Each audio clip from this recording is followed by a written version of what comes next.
everybody, and welcome back to Storytime with Alex, which I'm recording after work, and I'm just looking at how fluffy my hair is because it is very humid and my fringe has gone mad, so ignore that.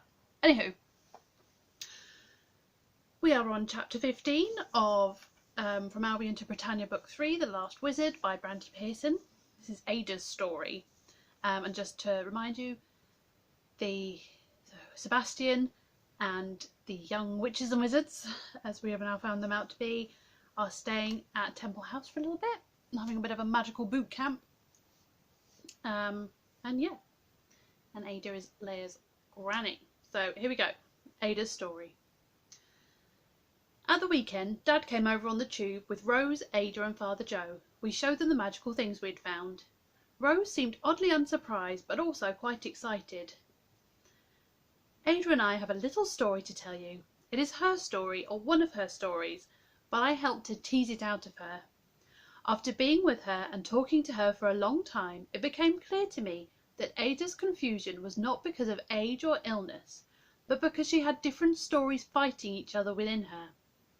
I'm unsure why this has occurred, but I'm sure it is to do with her being a witch in a world where there had never been any witches, even though she had been a witch all her life. There is a mystery here that we have not got to the bottom of, but what we have done is get this story out and onto paper. Now that I see these magical objects, it has grown both clearer and more mysterious. And I feel 1,000 times better, and a fog has lifted in my mind, Ada said. I had never heard her speak so clearly before. Miss P had typed out the story and put it into a folder. It was not made of leather like the one in which she kept the stories of the witches of old Albion, because she did not know where to get such a thing. This was a pretty ring binder with butterflies on the cover. On the front was a label, Stories of the Witches and Wizards of Britain. We all sat down on various chairs in the living room, and Ada told us her story. Ada's story. In the days of old, in a Britain when magic was alive but little noticed, there was a witch called Ada Martin. She lived in a cottage in a clearing in the forest. All the people around valued and honoured her as a midwife and healer with a great knowledge of herbs, but they did not notice that she sang spells as she worked, or if they did notice, they chose to ignore them. One day there was a knock on the door. Instead of an expectant father or an anxious mother, there was a young man standing there, wearing city clothes. "Good morning. Do I have the pleasure of addressing Mistress Ada Martin?" "You do indeed. Can I help you?" "My name is Isidore Tuckwell. I was sent to you by a wizard called Frederick Templewick, who told me that you were a witch, wise in the ways of magic. I am a wizard myself, seeking to revive magic in Britain, and Wizard Frederick thought that you would be the one who could help me." Ada was quite taken aback. She had met Wizard Frederick and respected him as a skilled wizard, but had never thought that he had such a high opinion of her. She invited Isidore in for a cup of tea, and they got to talking. Isidore had grown up in London, surrounded by the thinking of the Enlightenment and the beginnings of what would be known as the Industrial Revolution, but with a calling to be a wizard. The times had gone when witches and wizards were persecuted, but now magic was ignored and disbelieved, and Isidore thought that the land and the people would benefit from its revival. They talked long into the night, and she grew fascinated by his desire and by him. When she eventually went to bed, she had a dream about the well in Glastonbury. The next day, she arranged for a friend to take care of her cat, and Ada Martin and Isidore Tuckwell set off for Glastonbury. This was in the days before Glastonbury was reinvented. When they arrived there, they found the well. Together they called on the spirit of the land, and a lady appeared from the well. She wore a green dress. In her hand she held a basket. In the basket there was a cup, a wand, a coin, and a knife. "Find them," she said.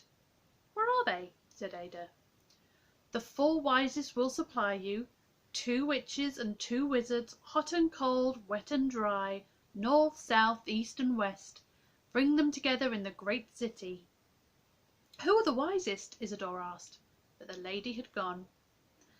They searched for years to find the wisest, had many adventures on the way and many stories to tell their children about what happened to them. There was a Scottish witch in the cold north who lived by the sea, a wizard who lived in a wood in the centre of Dartmoor, a Welsh witch who lived by a well, and a wizard who lived on a houseboat in London. As they travelled together, they fell in love and got married, and by the time they had got all 4 objects, they also had a son and a daughter. With the 4 magical objects, they settled in London to raise their family. They used them to restore a balance to the land and became famous amongst those who cared for such things throughout the British Isles for their magic and their wisdom. They grew old together, surrounded by their children and grandchildren. When they were very old, they were out walking by the Thames one day when they met the lady again. She asked them what they wanted, and they said without hesitation that neither of them wanted to be left without the other, and so they died together in their own bed at a great age and were buried together. To keep the magical objects safely together, they told their children that they should be buried with them, and so they were. Isidore and Ada Tuckwell were laid together in a vault in a great cemetery, and the objects were put in a lead-lined box at their feet. Ada told the story so well that when she finished, everyone was also very puzzled. "So, what kind of story is this?" asked Father Joe. "Is it true? This is not the story of the Ada Martin that was born in a village near Gravesend." "I think that it is true somewhere, like all the stories of old Albion were true in old Albion," said Rose. "It is true for me," said Ada, "but there are other stories in me, tangled up with this story. They're also true in some way. I definitely come from near Gravesend, and I've never met anyone called Isidore, but there was an Ada who did. That was what made the fog in my mind." Sebastian stood up. "Thank you, Mistress Martin. There is another piece of the puzzle. I think we could now do with a cup of tea and time to consider. Miles, would you go and put the kettle on?" Okay, my tea's still a bit hot. He had noticed that Ada was looking a little tired after telling her story. "We'll come with you," said Rose. In the kitchen, I filled the kettle and switched it on. Rose took a lemon drizzle cake, which is the best kind of cake, that's an aside, anyway, out of a tin she had brought. "It's okay, Miles, we can manage." In a while, Rose returned to the living room. She'd found a tea trolley for the tea and cake. "I sent Ada for a rest in Leia's room upstairs," she said. "She's much better than she was, but does not have the energy to think all this through even. I was distracted by lemon drizzle cake and the thought of it then. "In the days of old Albion," Sebastian began. Rose laughed. "I thought that was the kind of thing I said." Sebastian ignored her. "In the days of old Albion, when presented with a puzzling situation, wizards would come together for what was called a conversation. I took part in several when we were concerned about the so-called Flame of Albion. I think we need for a conversation now. But there is only one wizard and his apprentice, so the conversation will need to include witches and apprentice witches and an abbot and Steve." "Well," said Dad, "I've just spent several hours cleaning the dining room table and getting rid of the scratches. I found out what to do on the internet. This conversation sounds quite grand, so why don't we have our tea and then adjourn to the dining room?" "Splendid idea," said Sebastian. Dad looked pleased. We drank our tea and ate our cake thoughtfully. Sitting around the enormous and shiny table made us all want to take this all very seriously. Sebastian brought in the 4 objects and placed them in the middle. "The rules of a conversation, such as they are, anyone can speak, no one can interrupt," Sebastian began. "Shall we start with Ada's story?" Everyone looked at Rose. "If her story is true, is it about Britain?" Father Joe asked.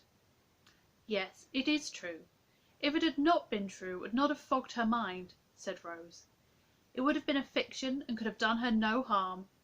It is a true tale of the past of Ada Martin, but not quite our Ada Martin, and not quite this Britain, not the past of this Ada, and not the past of this present Britain." "How can Britain have more than one past?" he persisted. "How can Ada have more than one past?"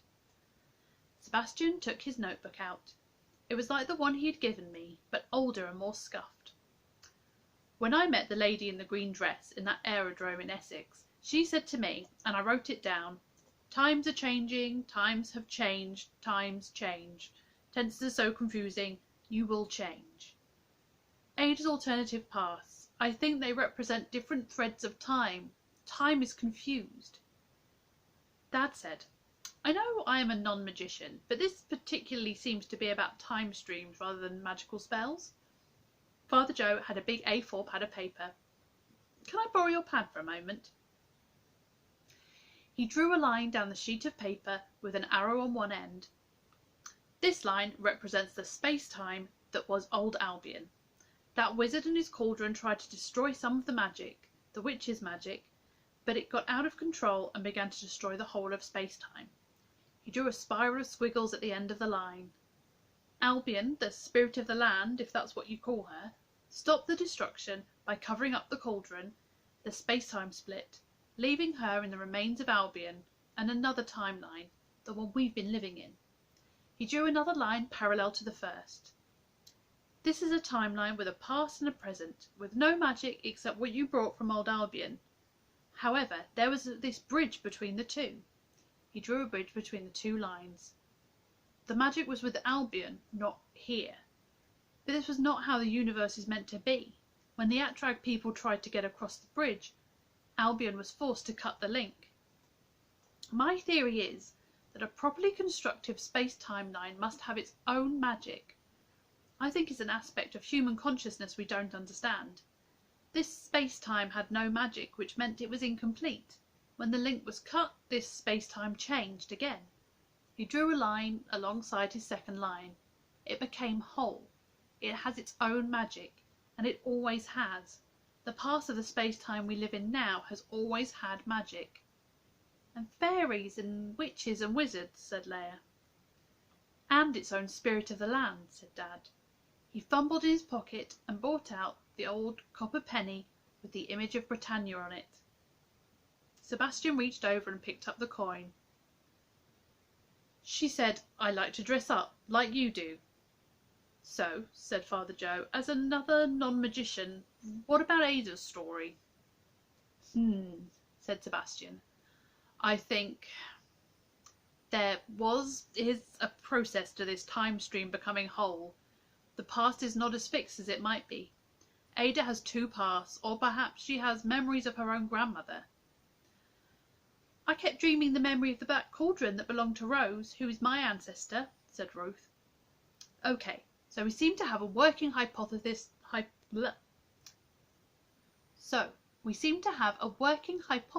at the very least, said Father Joe. A story that makes sense, said Rose. So, now the fairies have always existed here. Yes, said Dad, Sebastian and Father Joe together. And have some connection with Britannia and the magic of this land, the magic of Britain, Sebastian said. There was a pause. I hoped there might be a break for more tea and cakes, but Sebastian had not finished. He indicated the 4 magical objects. Miles, my apprentice, tell me about these 4 objects. Everyone looked at me. Me? Think about Ada's story, he said. Well, I began. These things we found, the egg cup, the paper knife, the pen and the medal. In Ada's story there's a cup, a wand and a coin and a knife. I pause. The egg cup is a cup, and the paper knife is a knife. The medal looks like a coin. I've seen Sebastian use a spoon as a wand, focusing magical power. The pen could be a wand. But how do these objects we have found relate to the objects in Ada's story? She said they were buried with Isidore and Ada. Oh, what did it say in the inventory? The cup at least belonged to somebody who took things out of graves. Is there a grave, a tomb, where Isidore and Ada were buried, with the objects? Does that grave exist here and now? Are these the same objects? Sebastian was looking intently at me. The lady, Britannia, told me there was a task for you. He looked in his notebook again. For this magic to grow and develop in these lands, he will have tasks of his own to fulfill, and the first task is coming soon. He will need you to guide him. You found the first object. I think your task is concerned with these 4 magical objects. What else do we know? I thought so hard that my brain was hurting. The names. The family who had this house built were called Templewick, like the wizard in Ada's story, and the man we believe put the objects here was a Tuckwell. There seem to be fragments here, fragmented time and fragmented family names. fairies told us these objects need to be taken home. Do we need to return them to a grave somewhere? But the other question is, why did St. John Tuckwell hide them around his house? Well done, Miles. Thanks. I was quite pleased with myself. Then another thought came. You and Rose don't seem to be surprised at what these objects are, I said. Tell us about them, I said. You already know. We have discussed the 4 elements, Sebastian said. Earth, water, fire and air, the elements named by the wizard Plato in ancient Greece, which come together in the 5th element, the quintessence, ether, I replied. Sebastian went into master wizard mode. The 4 elements, as a magical and spiritual truth, persist down to today. They are present in the 4 suits of playing cards, in the dividing of the heavens in astrology, in the study of people and their behaviour. Earth, water, fire and air, clubs, hearts, diamonds and spades, or perhaps easier in the tarot suits, wands, cups, coins and swords, though some would assign them differently. Together they form the whole, the quintessence. The lady in Ada's story called her and Isidore to bring these 4 objects together to provide balance, wholeness and healing to the islands of Britain. If these are the same magical objects, said Rose, that would explain why they are so soaked in magic. Ada and Isidore must have spent their lives using them in rituals of wholeness and healing. It was important to keep them together. To separate them again after so many years would have caused the balance to fail, caused the world to split. If they were brought together in this house, they must have been sundered from each other for many years.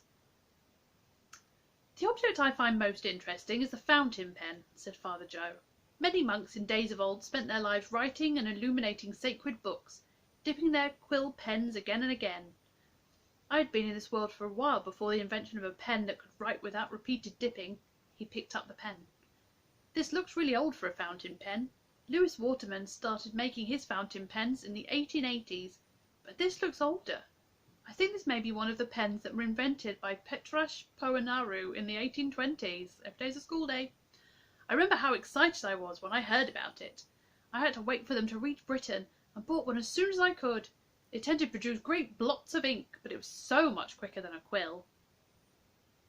It was one of those moments when I remembered how old the 3 of them were. So if these magical objects are the same as those in Ada's story, then the pen was given them as the wand sometime after the 1820s. It would have made a better wand than a pen, said Sebastian. I remember those old pens now. I always had ink on my fingers. However, before we seek any further into the history of writing, Miles, I think your task starts with seeing what more you could find out about the Tuckwells and the Templewicks. That seemed to be the end of the conversation, and Father Joe went and made more tea, and we ate the rest of the lemon drizzle cake. Our magical field trip came to an end, and Leah, Ruth and I plunged into the second half of the summer term and the delights of exams. Under Sebastian's guidance, I had written lots of notes about all we had found in a second notebook. He also insisted on me using a fountain pen and not just type it into my laptop. One evening, when I was supposed to be revising for a history exam, I started to flick through my notebook. My history teacher had given us a long talk on the right and wrong uses of the internet. Don't copy from Wikipedia, don't trust everything you read online, etc. But she also mentioned how useful the internet could be when looking for family histories. Idly, I typed in the name Tuckwell.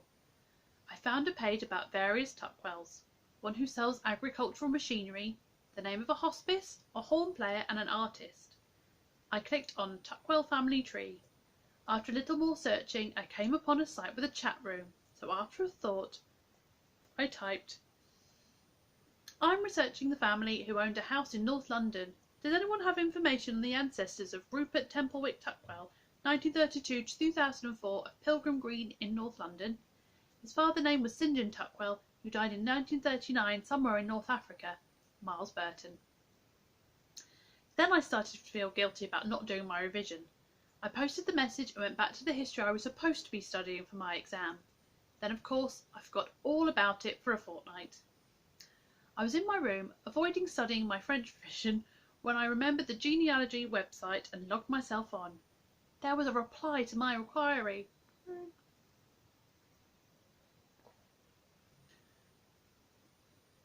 Miles. My name is Meredith Tuckwell, and my grandfather was the younger brother of St. John Tuckwell. After I retired, I did a lot of research into family history and traced the Tuckwells back to the Huguenots who fled to England from France in the 17th century. My first ancestor in England was Jean de Tocqueville, who arrived in England in the spring of 1687 and was a weaver in London. Please find attached the family tree that I put together. I even came over to London once a few years ago to find the places where the Tuckwell lives. There was a big 19th century house in Pilgrim Green that was where Rupert Tuckwell... Oh. Sorry, that ooh was me losing my place. That was where Rupert Tuckwell had lived, but it was just after he died. It looked as if it was going to fall down any day, and the people who were living there were a mite strange. I was also trying to find out family graves, etc. Sadly, I'm not up much travelling nowadays. If you find out any more, I would greatly appreciate an update. Yours, Meredith Tuckwell, Buffalo, New York. Excitedly, I opened the attachment. There, on one branch of the family tree, was St. John and his son Rupert, and above St. John's father and brother Mortimer, whose son Edward was the father of Meredith, who had sent me the email. I looked further up the tree. There they were, Isidore Tuckwell married Ada Martin in 1830. Each entry had the dates of birth and death, and they died on the same day, May the 14th, 1875. They had 5 children. I counted the generations. Isidore and Ada were the great-great-grandparents of Rupert. They were real. They had lived in this timeline. There was more. Meredith had written a note about them, buried in family vault in Daubney Park Cemetery. Plot reference North Section 25.7. I tried to find it, but that section of cemetery completely overgrown. Failed to find it before I had to return to the States. I was so thrilled that I completely forgot I was supposed to be revising and ran downstairs to show Mum and Dad. No marks for revising, top marks for research. Okay, so the plot thickens. I wonder if they'll have to go back to the cemetery. Just saw what the next chapter's called, but if you want to find out, you'll have to join me next time. Thank you.